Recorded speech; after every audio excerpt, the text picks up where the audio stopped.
Hey everyone, how you doing today? Topic number 3 is going to be one of those thought-provoking ones, something maybe none of us have thought about yet, and that is what do we do or how do we get ready for the next recession? Right? We are coming out of this one. I think everybody sees the next year being, for the most part, good. But I'm here realizing, and I want you to remember that recessions come and go. We will have another one. We are just going to be in a very different place. The Great Recession, we spent about $800 billion. This event, which was more than a recession, it was a health crisis, we're spending $6 trillion or more. So I'm just here sitting going, what do we do next time? So I wanted to ask Greg about that. How you doing, buddy? Doing good, Michael. How about you? I'm doing well. I am very excited about what I see coming in 2021 and 2022 from a GDP, unemployment. I think all of it gets better from here. But as someone who's invested in seeing economies and economic cycles turn, I thought we should at least talk about, do we spend any time thinking about the next recession? Is there anything we should be doing different, or do we just enjoy the good times for the next couple of years? Yeah, I think all of the above. So I think the Fed and Treasury have taken recession off the table. The question is how long can they sustain it? And nobody knows the answer to that, because they have nowhere else to go. So if the economy starts, tanking, there's really nothing else they can do. They've deployed everything they could possibly do. I mean, there's a few little things that people are talking about, but it's really interesting. So for people to understand, recession is simply, an economic downturn that's sustained for, a period of time, a long Mhm. period of time, a year or two, something like that. And I think it's what, certain percentage of reduction in GDP, 10% or something, or maybe that's depression. And depression is a deeper, longer sustained Mhm. economic downturn. So a recession is simply an economic downturn that's sustained over a long period of time. So yeah, when the pandemic started, that's what we were getting into was recession. Mhm. Fed and Treasury jumped in, fired the cannons, Yeah. and pulled us out of that. But not everybody everywhere. There's still parts of the economy that are very, very in distress, that are hurting, that are suffering. So we haven't rebounded by any means. We are still probably technically in a recession, I guess, if you looked at the real numbers and if you took all that artificial stimulus out of the equation. Mm. So the question is, where does it go from here? So we get vaccinated, we get COVID behind us, we get the economy open back up, everybody's traveling, going to events, hotels, all that is still going to take some time to get back to full capacity, maybe, Mhm. another year or so before everybody's comfortable getting back out like they were. Mhm. And then the question becomes, well, how much money do they really have? So the people that have been hurt, during this, that lost their jobs, lost their businesses, things like that, they don't have that discretionary income, that disposable income that they had before to spend on travel and this and that and the other. So it'll be really interesting to see what it looks like when we come out of this, how long-term and sustainable it is. And then what does the government do? They just passed 1.9 trillion. None of that is really making a dent. I mean, there's some families are going to get 1,500, some might get 10,000, depending on how many kids you have. But for those families, that's not a lot of money based on what they've gone through and come through.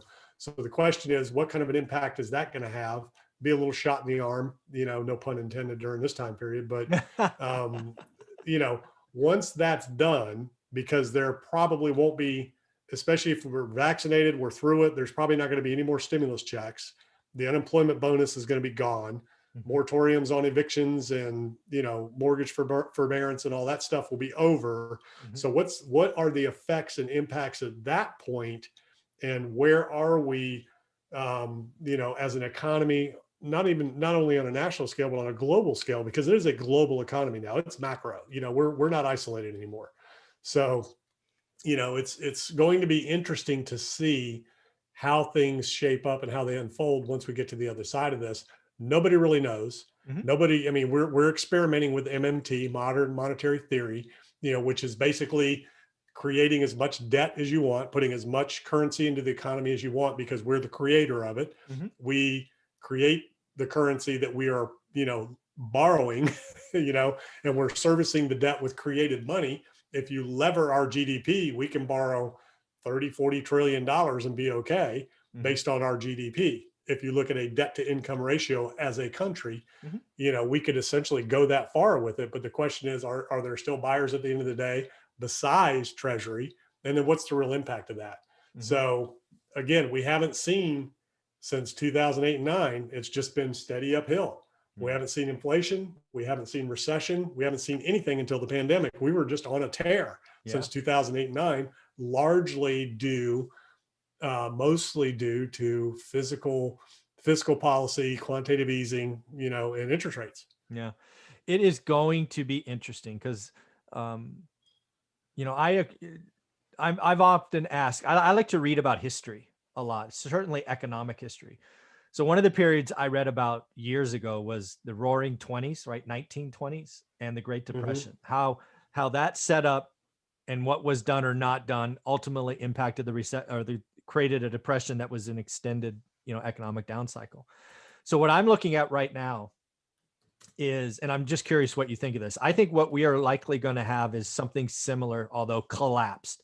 So the Roaring Twenties were essentially really what they are. It was a decade of economic prosperity.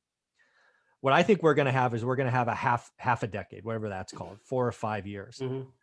And then what's going to happen is we are going to have an economic downturn sometime between 3 and 5 years from now.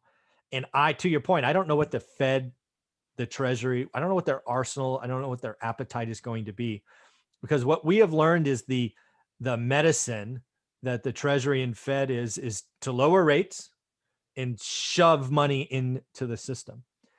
But that impact is becoming severe, right? If it was 800 billion needed in the Great Recession and now 6 trillion, what do Mm-hmm. we need next time? 28 trillion, or Yeah, what maybe 30.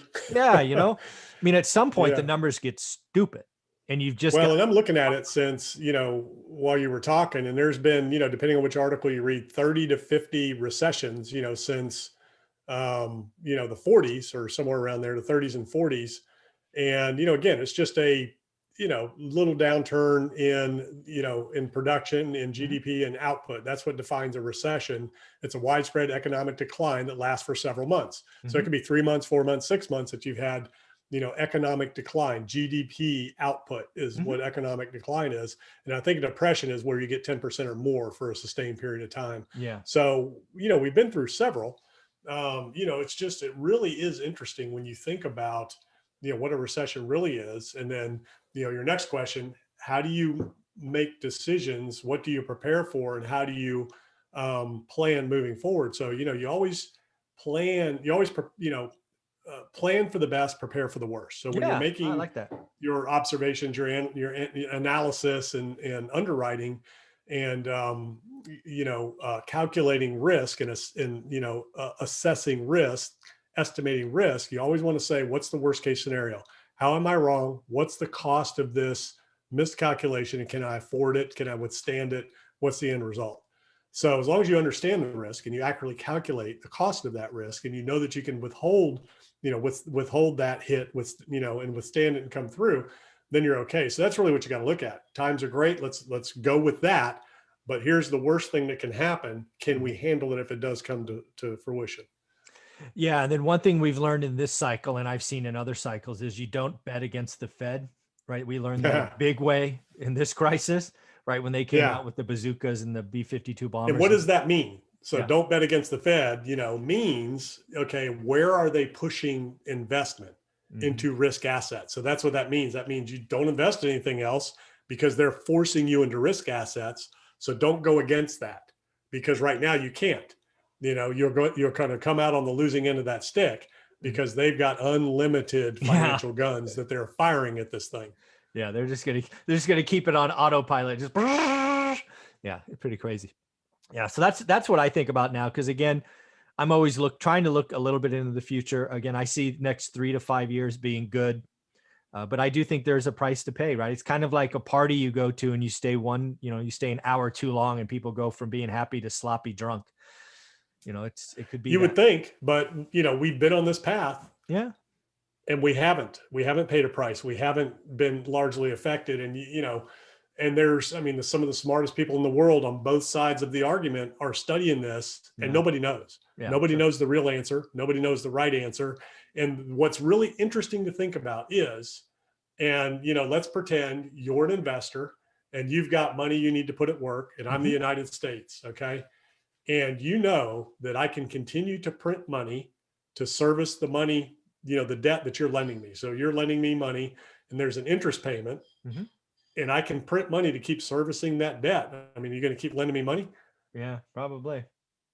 Yeah. I mean, because at the end of the day, the dollar is still the world's reserve currency. Nothing's going to replace that. I know there's people out there that say, what about China? China is going to become the world's reserve currency, and whatever they use in China, yen, or I don't know what it is, Yeah, but yeah, I think it's the Chinese yuan, I think. Or one, yeah, renminbi, I don't know. Whatever. Chinese whatever. currency. That's just not going to happen. You will never see a communist country become reserve currency. It just No. isn't going to happen Rule because of law. guess Yeah. what? Yeah. Yeah, the rule of law. So the United States is the only country in the world where law reigns supreme, regardless of what's going on. Yeah. We saw it play out, Yep. and the rule of law won. Yep. So that's why our currency, and we're the biggest GDP. Now we might get surpassed at some point, as on a GDP level, but not on our currency. That's Yeah. not going to happen because these other countries, especially communist countries, as you are seeing, they can come in and shut things down, turn things off, make people disappear. I mean, they can do whatever they want. Mhm. That's not going to happen in this country. Now, I know people will argue with that and conspiracy theories and all that, but at the end of the day, this is a free enterprise economy. The people still make the rules, make the laws. Sure, we could go socialist and all that kind of stuff, but that's not communist. There is a difference. Mhm. And, we're still a free country at the end of the day, even if you have social policies largely at play, and more of a socialist type government, we're still a free country. Yeah. Yeah, this is interesting stuff. Thank you very much for your time. These are always great conversations. I appreciate you dancing with me as we go through these interesting Yeah, it's topics. interesting to think about. It's just we'll see. Time will tell. Time will tell. Thank you, buddy.